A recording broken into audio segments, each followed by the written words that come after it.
Olá, meninos e meninas!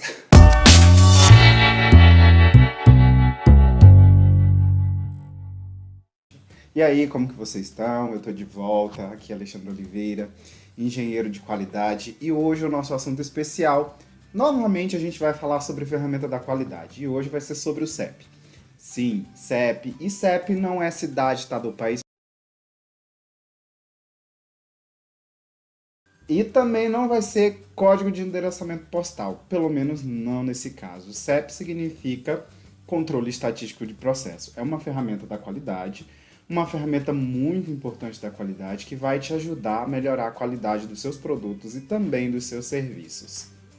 Bom, o CEP é uma ferramenta que monitora e controla as saídas dos processos de fabricação de produtos e também da prestação de serviços, utilizando ferramentas da qualidade. Aliás, desculpe, utilizando ferramentas estatísticas, tá? A partir do momento que é verificada a presença de não conformidades em um determinado produto ou em um determinado processo, deve-se então tomar atitudes, realizar ações para que assim, né, consequentemente, você retorne o processo para aquelas condições que são consideradas normais.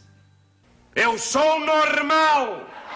O uso do controle estatístico de processos, ele vai reduzir a presença, a ocorrência de defeitos, também vai melhorar a qualidade do seu produto final ou do seu processo final, no caso de uma prestação de serviço, e, consequentemente, reduzir os custos de produção ou os custos de realização de uma determinada tarefa. Existem dois tipos de variação de processo. A primeira delas é chamada de variação comum ou variações comuns. Essas são aleatórias e acontecem de forma inevitável. Quando esse tipo de variação está presente no processo, quando ocorrem, o processo ainda assim está ocorrendo dentro dos limites que são considerados aceitáveis e, portanto, o processo ainda está sob controle. Tá? A segunda delas é chamada de variação especial ou variações especiais. Nesse caso, elas são facilmente identificáveis e elas podem ser tratadas.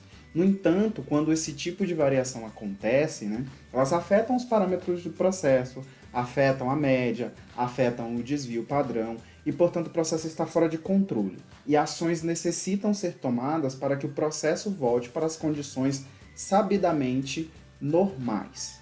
Agora chegou um dos momentos mais importantes desse vídeo, se não for o mais importante. Como montar uma carta de controle estatístico de processo? Eu chamaria uma carta de monitoramento, porque na verdade pela carta você realiza o monitoramento do processo. O controle são as ações que você irá tomar para controlar o processo posteriormente. Vamos lá? A primeira etapa para construção de uma carta de controle é justamente definir qual a variável que será monitorada e futuramente será controlada. No nosso caso, nós especificamos o peso de um conjunto de barra de sabão de 1 kg, ok?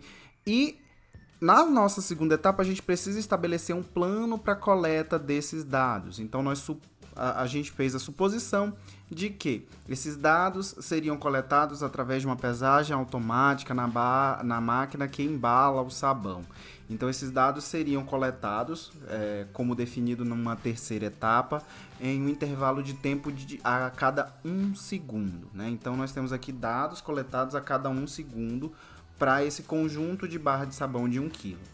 Ok? Na nossa quarta etapa, a gente precisa alimentar a nossa carta de controle, ok? Nossa carta de monitoramento, como eu prefiro chamar. Então, nela nós temos o eixo X, que neste caso evidencia o tempo em segundos. Temos o eixo Y, com os valores da nossa variável monitorada, no caso o peso em gramas. E dentro dessa carta de controle, dessa carta de monitoramento, a gente precisa definir os limites superiores de controle, né? O limite superior de controle e o limite inferior de controle.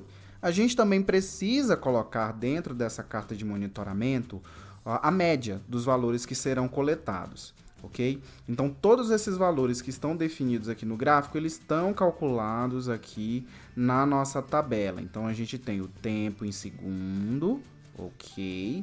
Temos o peso do sabão em barra, em gramas.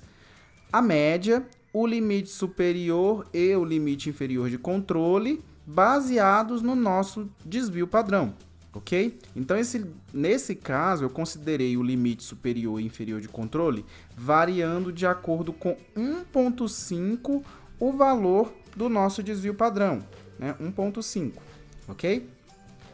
Então, para que a nossa variável esteja sob controle, que no caso é o peso da barra de sabão, ela precisa estar dentro do limite superior e limite inferior.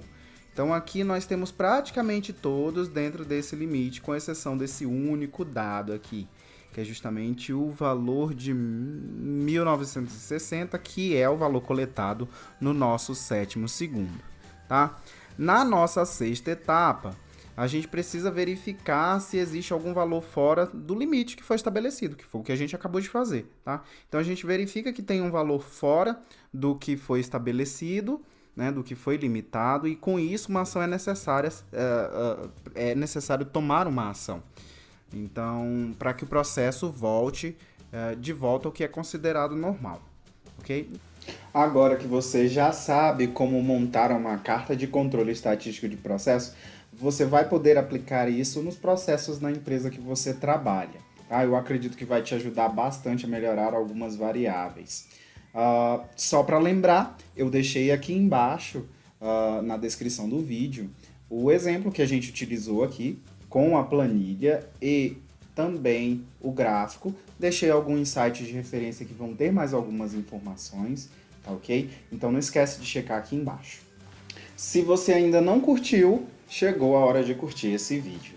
Aproveita também para compartilhar e não esquece de clicar no sininho para poder saber quando eu enviar os próximos vídeos. Vejo vocês no próximo vídeo. Tchau, tchau!